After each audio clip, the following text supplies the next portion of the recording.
Bonsoir, bienvenue dans le Club Éco d'ObjectiveNews.tv, semaine spéciale pour les élections régionales. Je rappelle que les deux tours se dérouleront les 14 et 21 mars prochains. L'occasion pour nous ce soir de recevoir la tête de liste du MoDem, Arnaud Lafont. Bonsoir. Bonsoir.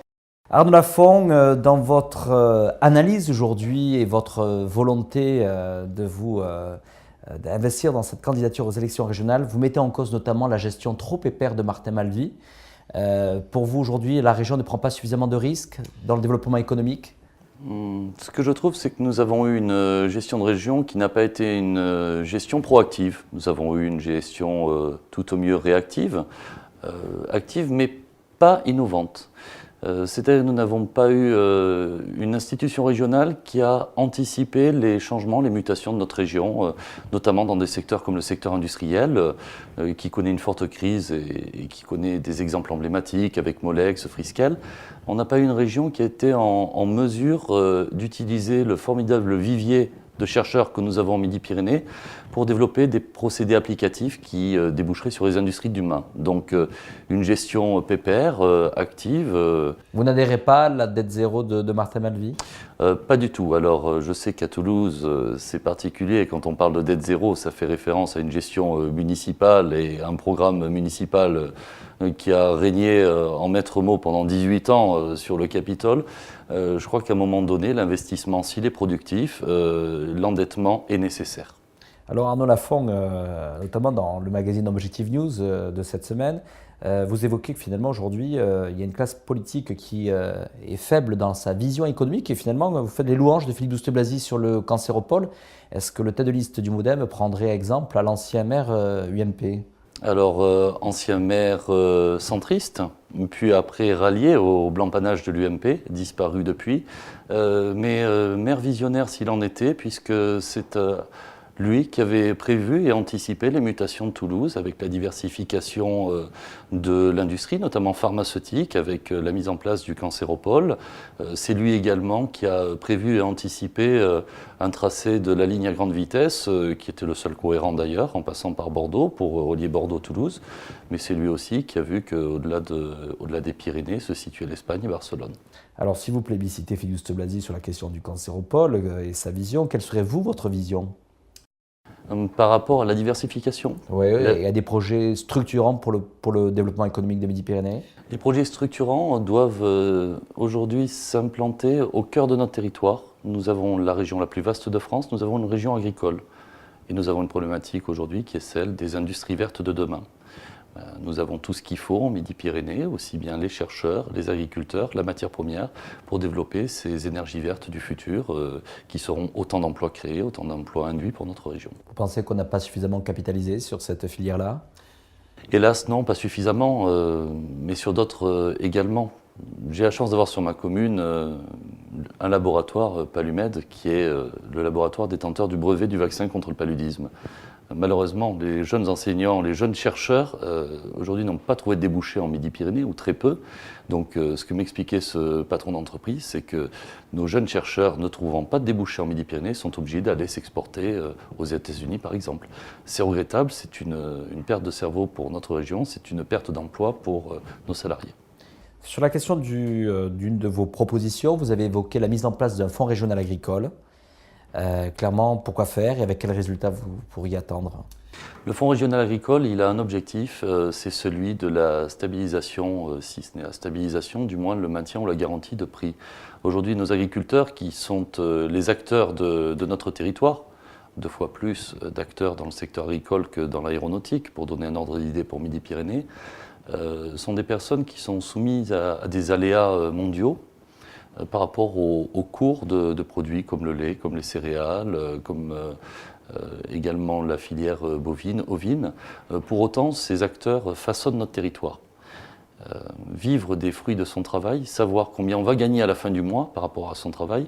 Tous les salariés aujourd'hui en France ont un salaire, ils savent en début de mois ce qu'ils vont gagner à la fin du mois. Ce qui est vrai pour l'ensemble du secteur salarié n'est pas vrai pour les agriculteurs. Les agriculteurs ne savent pas, à 1 mois, à 2 mois, à 3 mois, quel va être leur salaire. Ce que nous proposons, c'est de mettre en place une interface régionale entre un marché mondial d'un côté et une production locale de l'autre. Tout l'enjeu se situe autour de notre territoire sur les petites et moyennes exploitations. Puisque par rapport à une dérégulation, une déréglementation de la politique agricole commune, la suppression des quotas laitiers ou autres, nous allons voir dans les années qui arrivent disparaître les petites exploitations au profit de grandes exploitations, mais qui ne se situeront pas dans la région. Je prends l'exemple de la filière laitière. La taille moyenne d'une industrie laitière en Midi-Pyrénées, c'est 20 à 25 vaches. Bon, parler de vaches sur un plateau économique, ça peut paraître anecdotique, mais c'est important dans la mesure où la disparition à un moment donné de toute une filière, de tous les acteurs locaux de notre territoire régional, mais c'est également la fermeture des services publics, puisque à quoi bon maintenir des services publics si on n'a plus de population, si on n'a pas d'emploi et si on n'a pas de Midi-Pyrénéens implantés sur leur territoire. Arnaud Lafont, bien sûr, dans votre programme, il y a également l'élément des infrastructures et de la LGV. Votre point de vue, justement, vous considérez que les politiques n'ont pas fait leur travail si aujourd'hui il n'y a pas de LGV à Toulouse? Moi, je me souviens toujours pareil de l'accession à la mairie de Philippe Douste-Blazy en 2001 et de sa volonté de pousser le dossier du TGV. À l'époque, une polémique était née entre le maire de Toulouse de l'époque, Philippe Douste-Blazy, et le président du conseil régional. L'un voulant une axialité du TGV passant par Bordeaux avant de relier Toulouse, Philippe Douste-Blazy, et le président de région sortant qui, lui, au contraire, voulait pousser un TGV pendulaire à travers le Massif central. De cette opposition de force entre un président de région et le maire d'une capitale régionale, nous avons une stagnation du dossier, tant et si bien qu'aujourd'hui, le TGV n'est pas prévu avant 2020. C'est l'exemple type d'une inefficience politique quand vous avez des hommes, ou des clans ou des chapelles qui s'affrontent. Je crois que ce n'est pas la vision de la politique que j'ai.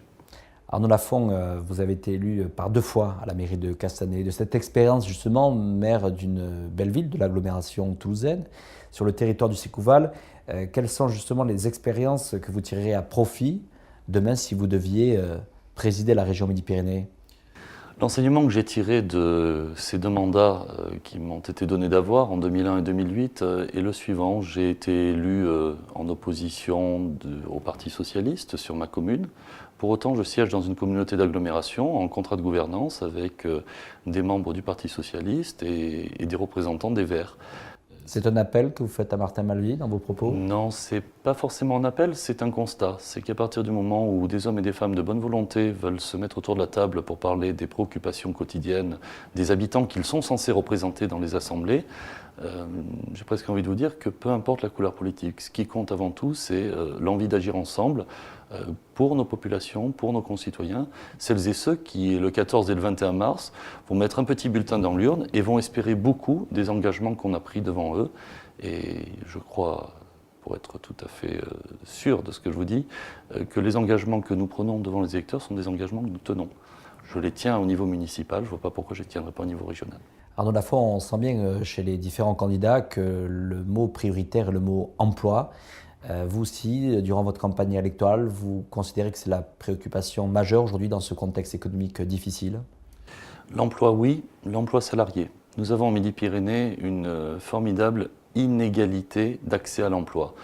Nous avons un taux de chômage moyen qui est à 9,1, comme la moyenne nationale.